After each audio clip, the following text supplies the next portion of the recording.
মাত্র তিনটা স্বপ্ন যদি কেউ তার জীবদ্দশায় দেখে তাহলে বুঝে নিয়ে লোকটা নিশ্চিত জান্নাতে যাবে। সে লোকটা জান্নাতে যাবে বিধায় আল্লাহ পাক তাকে তিনটা স্বপ্নের কোন একটা স্বপ্ন তাকে দেখিয়েছে। আল্লামা ইবনে শিরিন রাহমাতুল্লাহ আলাইহি চমৎকার ভাবে এই ব্যাখ্যাটা করেছেন।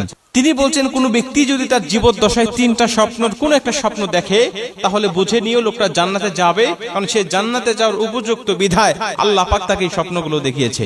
এর মধ্যে প্রথম নম্বর হলো, যদি কোনো ব্যক্তি বিশ্বনবী নবী মুহাম্মদুর রাসূলুল্লাহ সাল্লাল্লাহু আলাইহি ওয়াসাল্লামকে স্বপ্ন দেখে। নবীজি বলছে যদি কেউ আমাকে স্বপ্ন দেখে সে যেন সত্যি সত্যি আমাকে দেখলো। কেন?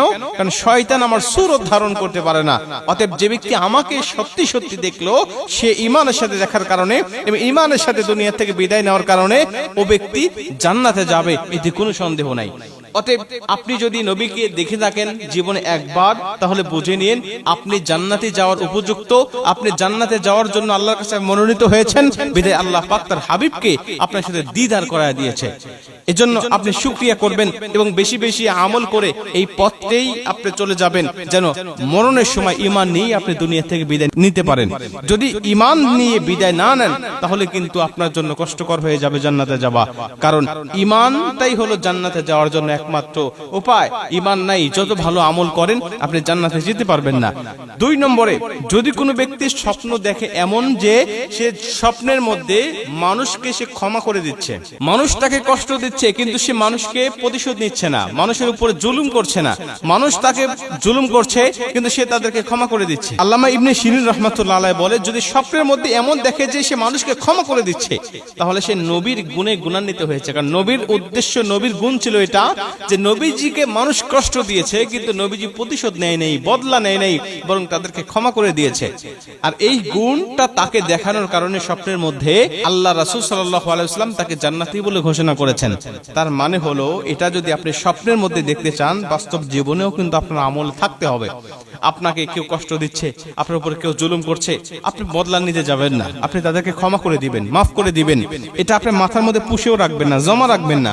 আপনি নিজের কাছে জমা রাখলে আপনি কষ্টে থাকবেন, আপনি প্রতিশোধের আগুনে, হিংসার আগুনে আপনি জ্বলতে থাকবেন।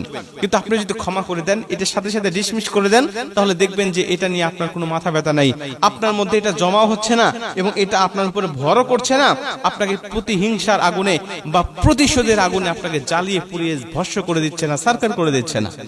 আপনি ক্ষমা করে দিবেন। আর এই ক্ষমা করা গুণ যদি আপনার মধ্যে থাকে, স্বপ্নের মধ্যেও আপনাকে এটাই দেখানো হবে, তার মানে আপনি জান্নাতের জন্য উপযুক্ত হবেন।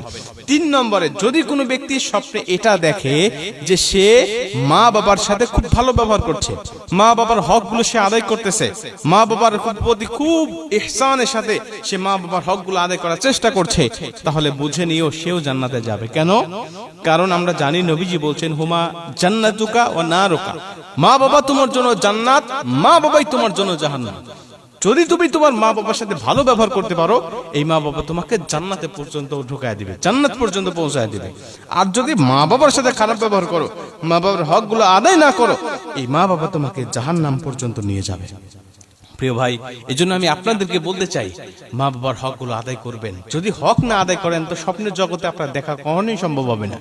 যদি জীবদ্দশায় হকগুলো আদায় করে থাকেন, সজাগে যদি আপনি হকগুলো আদায় করে থাকেন, সত্যি তাদের সাথে ভালো ব্যবহার করে থাকেন, তাহলে অবশ্যই স্বপ্নের জগতে আপনাকে এটা দেখানো হবে, অথবা দেখানো হোক অথবা না হোক, নিশ্চিত আপনি জান্নাতে যাবেন। কারণ নবীজি বলছে, মা বাবা তোমার জন্য জান্নাত, মা বাবা তোমার জন্য জাহান্নাম। ভালো ব্যবহার করেছেন তো জান্নাতের অধিকারী আপনি হয়ে গেছেন, খারাপ ব্যবহার করেছেন জাহান্নাম যেন আপনি নিজেই কিনে নিয়েছেন।